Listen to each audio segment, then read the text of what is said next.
What's up, you guys? Axcel here from SemiGamers. Today, I'm going to talk about the 5 scariest internet games. Now, keep in mind that this is my opinion, and you may not completely agree with me. But if you know of any other scary internet games, feel free to leave a comment down below. Oh, and no screamers. I hate those.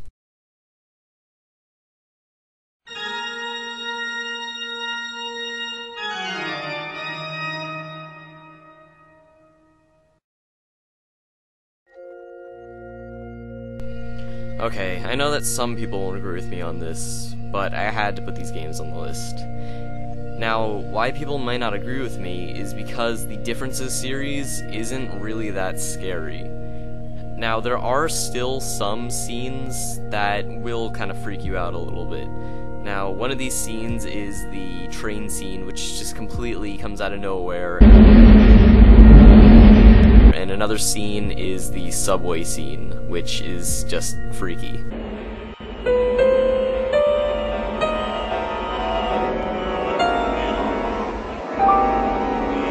Now, besides that, there are some kind of, freaky, kind of strange things that happen throughout the games, like this scene. And besides that, it's pretty much a completely normal game.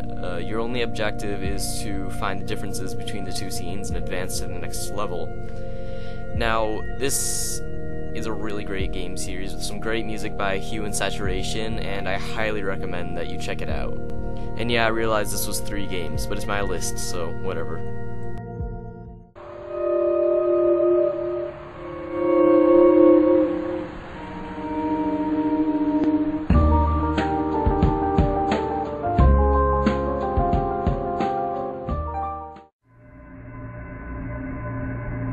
Alright, at number 4 is Mortis.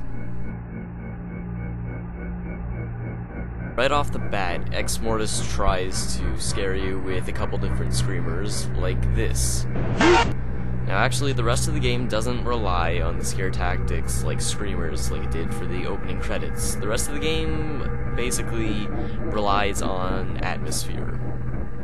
So, basically, you wake up in the woods and you see a house, so of course you have to go inside of it, and then creepy stuff happens. Now, what makes this game scary is really the atmosphere, like I had said before. There are a couple other screamer-type things that happen, but they aren't that bad. Besides the atmosphere and some of the typical screamers, there's really not a whole lot to say about this game. It is definitely scary, but you probably won't get any terrible nightmares or anything from it. I would suggest it if you just want to do something if you're bored and you want to try and get scared. Other than that, really good game.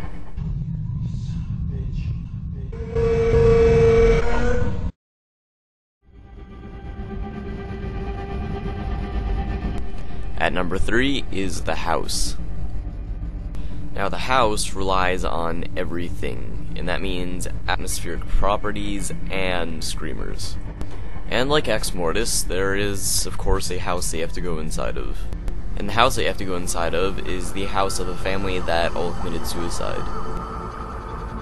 Now, this is a really scary game. There's tons of stuff always happening while you're playing, whether it be just creepy noises or creepy faces popping up. You're always going to be scared. And this is also kind of a long game. It's not like one like Mortis that you can just get through in 10 minutes. You might actually have to spend maybe half an hour to an hour trying to finish this, either because you're too scared or you don't know what to do. Like I said before, this game uses a lot of screamers, like these.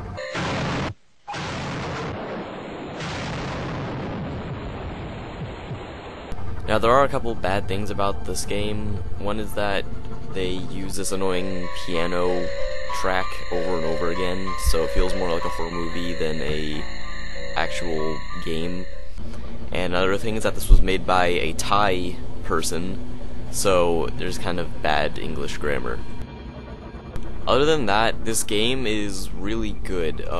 It's definitely scarier than Mortis, and this is one you probably want to play with your friends. There are some videos of it on YouTube of people playing with their friends and their reactions. They're pretty funny. So I'd check this game out if I were you.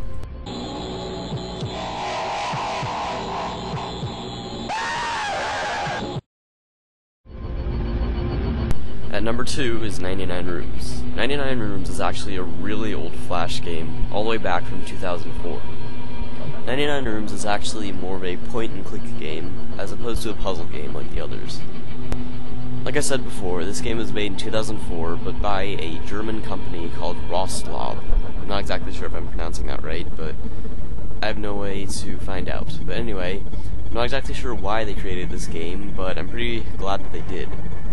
Now, why I'm really glad that they made this game is because of its artistic values. Being an art student myself, I can really appreciate it. This game really does have everything, though. It has strange and creepy ambient music, it has a mix between graffiti and street art, and it still has some really, really scary properties like this.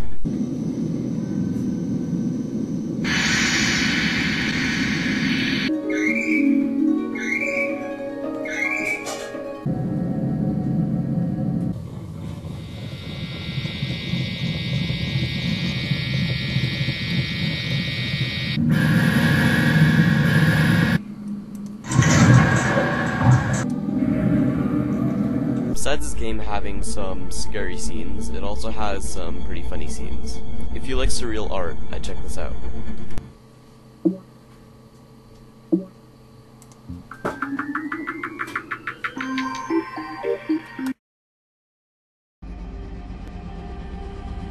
At number 1 is NFH Propaganda. Now this is another rather old Flash game, but this time made by a man called William Bell.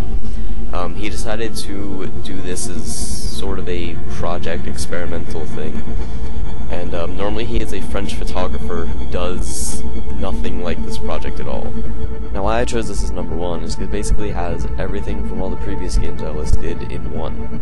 It has tons of creepy background music, tons of creepy ambient music, a bunch of visual effects, and it's just altogether really scary. Here are some of the creepiest scenes I could find.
So those are just a few of the creepy scenes that this game has to offer.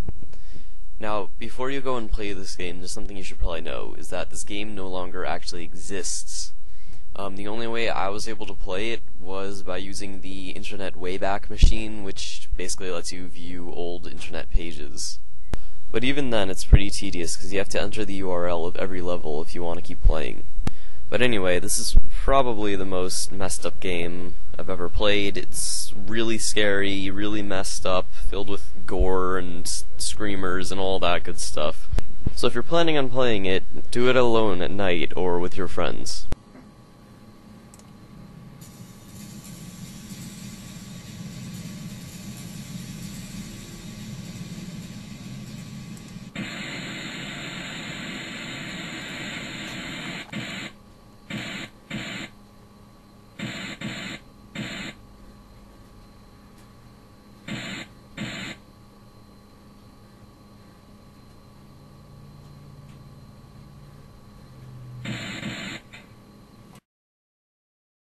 Thanks for watching, you guys. Please comment, rate, and subscribe. This has been Axcel from SemiGamers. Happy Halloween!